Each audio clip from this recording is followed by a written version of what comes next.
Hello good evening everyone. स्वागत है आप सभी का होम साइंस वर्ल्ड में। आज की क्लास में हम लोग बात करने वाले हैं टेक्सटाइल के एमसीक्यू की। और ये जो एमसीक्यू होंगे आपके, ये फाइबर्स से संबंधित होंगे, जो भी रेशे होते हैं उनसे संबंधित। तो आइए देख लेते हैं।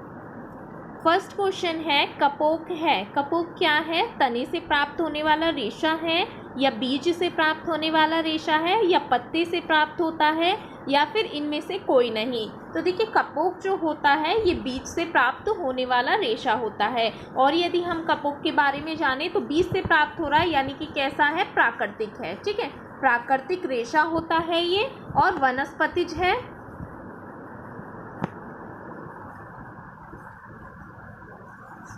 ठीक है, और ये कैसा होता है? ये कपास के समान ही बीज के चारों तरफ लिपटा हुआ रहता है। यहाँ पर पिक्चर में आप देखिए। ठीक है, ये जो है ये जो कपोक है उसका बीज है ये यहाँ पर। ठीक है, और उसके चारों तरफ इस तरीके से ये निकल आता है, और ये कुछ कुछ कपास की तरह ही दिखता है। तो ये किससे प्राप्त हो रहा है? कपोक बीज से प्राप्त होने वाला रेशा है, प्राकृतिक है, वनस्पतिज है ये। ठीक है, नेक्स्ट है, एस्बेस्टस के तंतु होते हैं। जो एस्बेस्टस है इनके तंतु किस प्रकार के होते हैं? ऑप्शन है, कृत्रिम प्रकार के होते हैं, जांतव यानी कि एनिमल से प्राप्त होने वाले हैं, खनिज से प्राप्त होने वाले हैं, या वनस्पति हैं। ठीक है, तो किस प्रकार के ये तंतु या किस प्रकार के रेशे होते हैं एस्बेस्टस? यदि एस्बेस्टस की बात करें तो ये किससे प्राप्त होते हैं? खनिज से प्राप्त होते हैं। ठीक है, और ये कैसे हैं? एस्बेस्टस प्राकृतिक फाइबर है, प्राकृतिक है, खनिज से प्राप्त होने वाले रेशे हैं।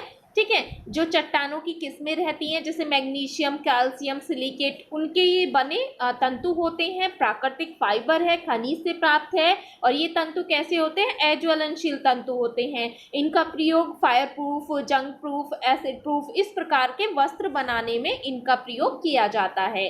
ठीक है, एस्बेस्टस कैसा है? प्राकृतिक है, खनिज से प्राप्त होने वाला रेशा है। नेक्स्ट है, मनीला हेम्प की यहाँ पर बात हो रही है।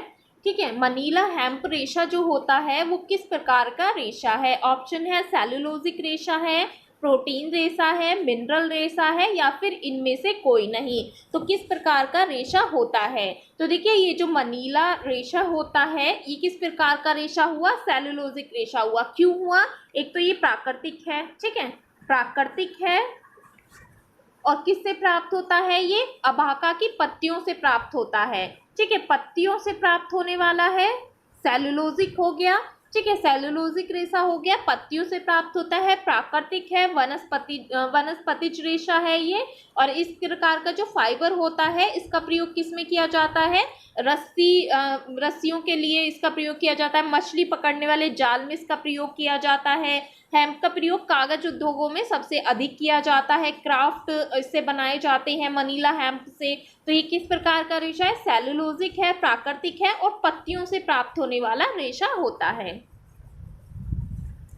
फोर्थ क्वेश्चन है, खिलाड़ियों द्वारा पहने जाने वाले वस्त्रों के लिए काम आने वाला तंतु है। जो खिलाड़ियों द्वारा जो वस्त्र पहने जाते हैं उनमें कौन सा तंतु प्रयोग किया जाता है? जितने भी क्रिकेटर्स हैं, ठीक है, या बास्केटबॉल खेलने वाले जितने भी खिलाड़ी होते हैं वो जो वस्त्र पहनते हैं उनमें कौन सा तंतु प्रयोग लाया जाता है? ऑप्शन है, स्पेंडेक्स, कांच युक्त, धातु युक्त, या फिर कार्बन युक्त।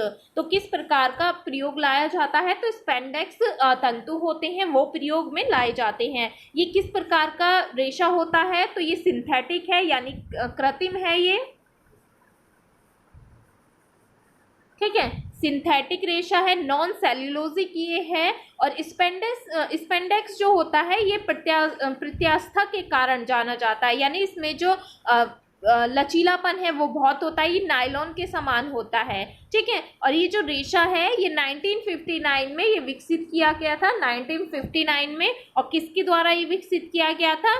रसायनज्ञ थे CL सैंडकिविस्ट। ठीक है, CL सैंडकिविस्ट, तो उनके द्वारा ये तंतु जो है ये विकसित किया गया था। आप बस इतना याद रखिएगा। एक तो ये क्वेश्चन भी आपका पूछा गया है कि खिलाड़ियों द्वारा जो पहनने वाला वस्त्र होता है कौन सा तंतु है? स्पेंडेक्स है। स्पेंडेक्स किस प्रकार का हुआ? नॉन सेलुलोजिक है और सिंथेटिक है। नेक्स्ट है, चाइना ग्रास के नाम से भी जाना जाता है। किसे जाना जाता है चाइना ग्रास के नाम से? ऑप्शन है हेम्प, रेमी, रेयन या सीसल। तो किसे जाना जाता है? देखिए चाइना ग्रास के नाम से जो जाना जाता है रेमी को जाना जाता है। ठीक है, रेमी जो होता है ये किस प्रकार का रेशा है? प्राकृतिक है, वनस्पतिज है, ठीक है, मजबूत रेशा होता है, सेलुलोजिक रेशा है, क्योंकि ग्रास की यहाँ पर बात हो रही है, नहीं चाइना की घास से प्राप्त ये रेशा होता है, प्राकृतिक सेलुलोजिक है, मजबूत रेशा होता है। लेकिन जब इसके कपड़े बनाए जाते हैं तो इसमें अन्य रेशों के साथ इसे मिश्रित किया जाता है, उसके बाद इसे कपड़े बनाए जाते हैं, जैसे फिशिंग नेट हो गया, ठीक है, क्लोथ्स हो गए, हाउस होल्ड हो गए, फर्निशिंग क्लोथ हो गए। तो इस प्रकार से इसका प्रयोग किया जाता है। कैसा है ये? वनस्पतिज है, प्राकृतिक है, सेलुलोजिक है और इसका दूसरा नाम चाइना ग्रास है। यहाँ पर ये देखिए इस प्रकार की ये चाइना ग्रास होती है जिसकी पत्तियों से ये बनाया जाता है। ठीक है, ये भी याद रखिएगा। रेमी जो है वस्त्र, रेमी से जो वस्त्र बनाए जाते हैं या चाइना ग्रास, तो ये इस प्रकार की पत्तियां होती हैं जिनके द्वारा ये फाइबर बनाया जाता है। नेक्स्ट क्वेश्चन है मानव निर्मित प्रोटीन रेशा है। अब देखिए यहाँ पर प्रोटीन रेशा का पूछा गया है, दूसरा यहाँ पर पूछा गया है कि जो मानव निर्मित है। ठीक है, प्रोटीन रेशे इसमें कौन कौन से हैं? ऑप्शन है एजलॉन, कपास, सिल्क और नायलॉन। आपका सिल्क और एजलॉन कौन से रेशे हैं? प्रोटीन है, लेकिन क्योंकि यहाँ पर मानव निर्मित की बात हो रही है तो आपका एजलॉन राइट आंसर होगा। ठीक है, यदि यहाँ पर पूछता प्राकृतिक तरीके से प्राप्त तो सिल्क आपका हो जाता, लेकिन मानव निर्मित प्रोटीन रेशा यहाँ पूछा है तो एजलॉन आपका सही आंसर होगा। एजलॉन जो होता है ये प्रोटीन रेशा होता है, मानव निर्मित रेशा है और इसे बनाने के लिए दूध प्रोटीन यानी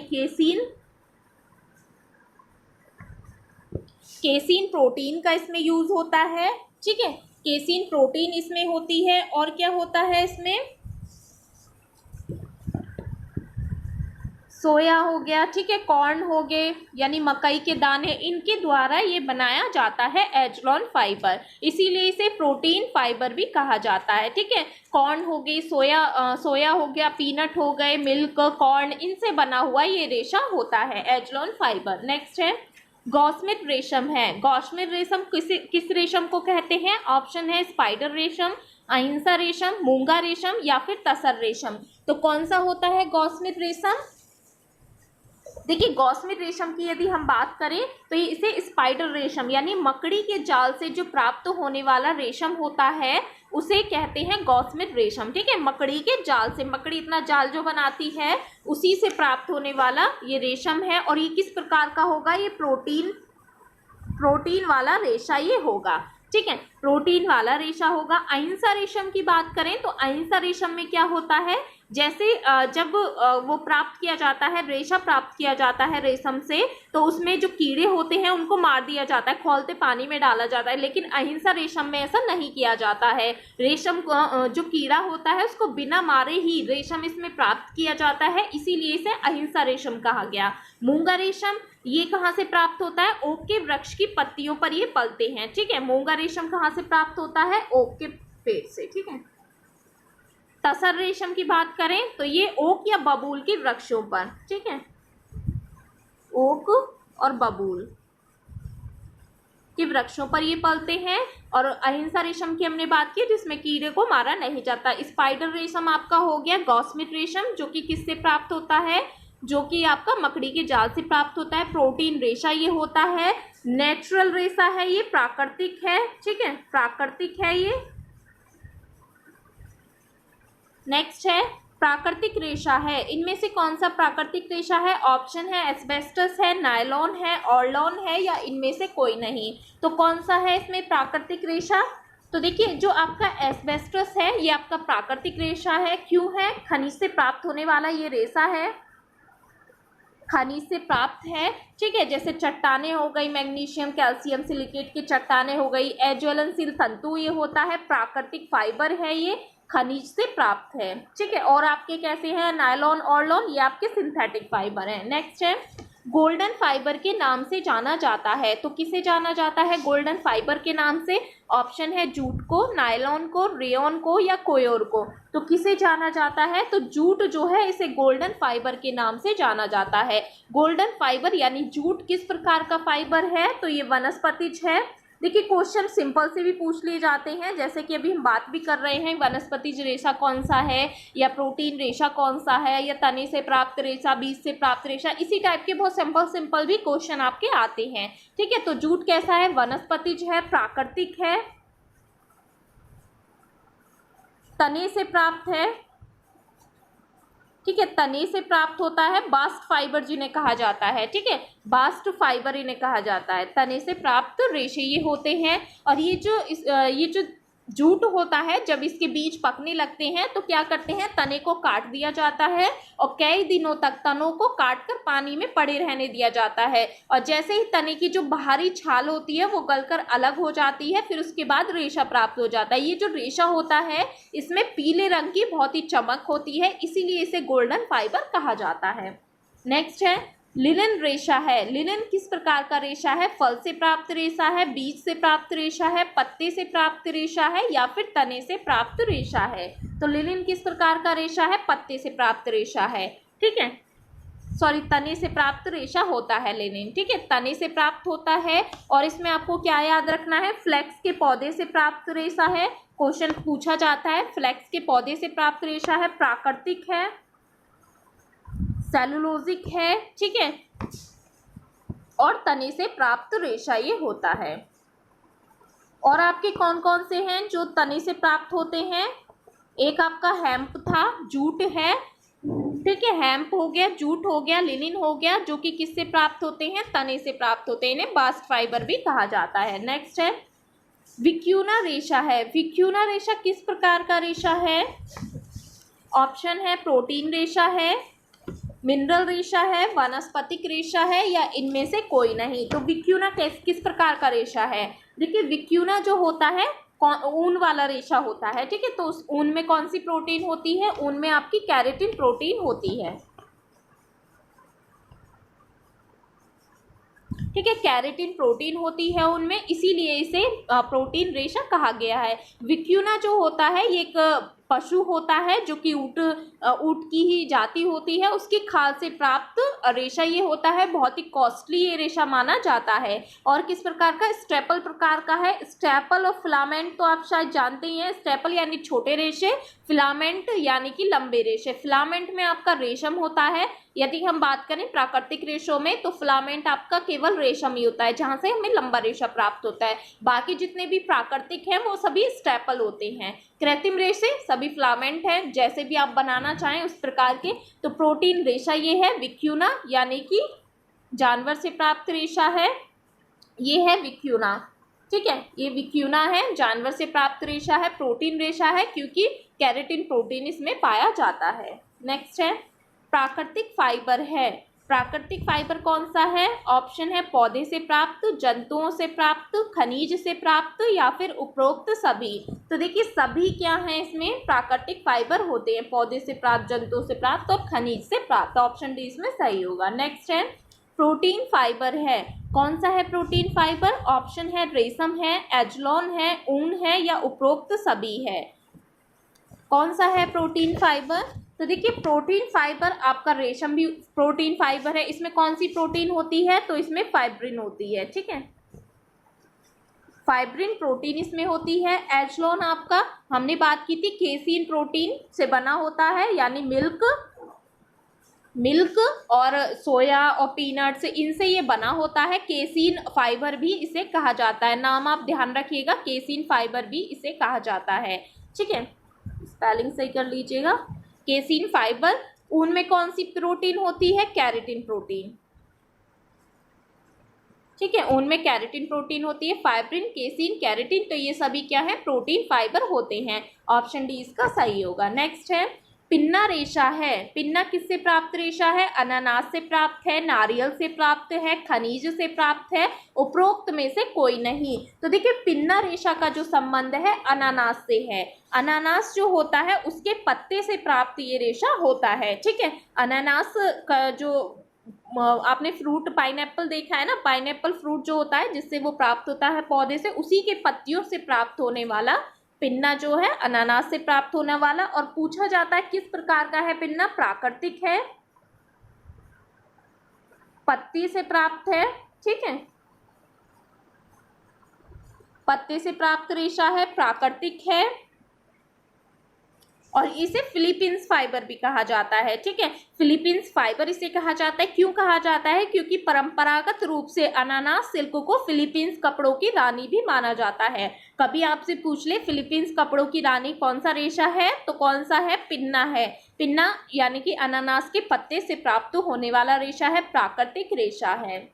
नेक्स्ट है, पहला पूर्ण सिंथेटिक फाइबर कौन सा है, तो कौन सा है पहला पूर्ण रूप से सिंथेटिक फाइबर, ऑप्शन है नायलॉन, रेयॉन, पॉलिस्टर या फिर सरन। तो देखिए जो पहला पूर्ण सिंथेटिक फाइबर है वो नायलॉन है। नायलॉन कैसा फाइबर है, सिंथेटिक है, और इसे कहा जाता है जादुई रेशा, मैजिक फाइबर भी इसे कहा जाता है, मैजिक फाइबर इसे कहा जाता है। और ये जो नायलॉन है इसको बनाया जाता है हेक्सामिथाइलिन, डायमीन और एडिपिक एसिड से इसे बनाया जाता है। सिंथेटिक है, मैजिक फाइबर इसे कहा जाता है, और पहला पूर्ण सिंथेटिक फाइबर है। नेक्स्ट है, कपास, नायलॉन, ऊन, जूट में से कौन सा प्राकृतिक फाइबर नहीं है, ठीक है। क्वेश्चन को अच्छे से पढ़ना है, इसमें नहीं पूछा है, यानी प्राकृतिक फाइबर कौन सा नहीं है इन सभी में से।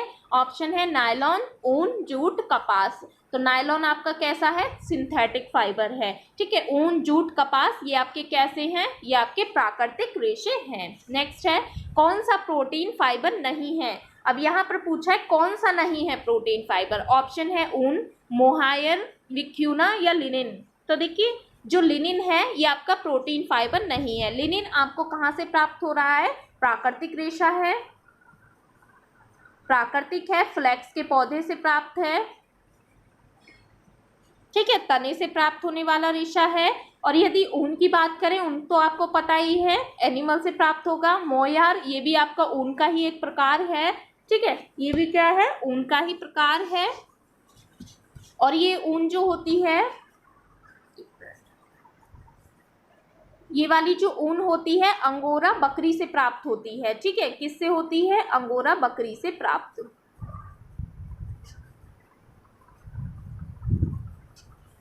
विक्यूना हमने बात की थी विक्यूना के बारे में, ये किससे प्राप्त होता है, ऊंट की ही एक जाति होती है जिससे प्राप्त होता है, तो सबसे कॉस्टली ऊन ये होती है, ठीक है। लिनिन आपका वनस्पति जगत से है, तो ऑप्शन डी इसका सही होगा।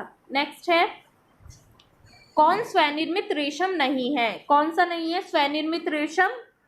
ऑप्शन है मूंगा रेशम, टसर रेशम, कटा हुआ रेशम, अरंडी रेशम। तो देखिए जब हम रेशम पढ़ते हैं तो 2 टाइप के रेशम पढ़ते हैं, एक होते हैं आपके वाइल्ड और एक होते हैं कल्टीवेटेड। कल्टीवेटेड यानी उत्पादित रेशम और वाइल्ड यानी कि स्वनिर्मित रेशम। जो आपके स्वनिर्मित रेशम है उसमें आपके मूंगा, टसर और अरंडी आ जाते। उत्पादित यानी कल्टीवेटेड रेशम है उसमें आपका लपेटा हुआ रेशम और कटा हुआ रेशम आ जाता है। तो ऑप्शन सी इसका सही होगा।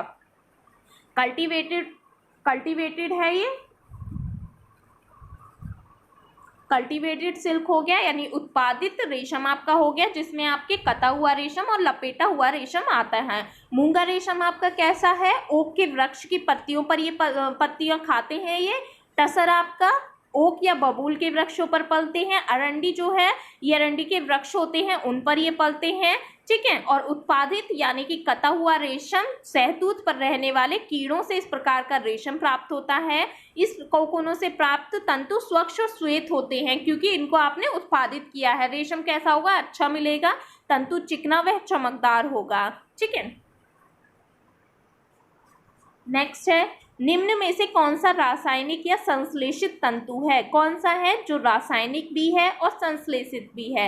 ऑप्शन है नायलॉन, पॉलिएस्टर, एक्रिलिन या उपरोक्त सभी। तो कौन सा इसमें राइट आंसर होगा, तो ऑप्शन डी इसमें सही होगा क्योंकि नायलॉन, पॉलिएस्टर, एक्रिलिन सभी कैसे हैं, सिंथेटिक हैं, ठीक है।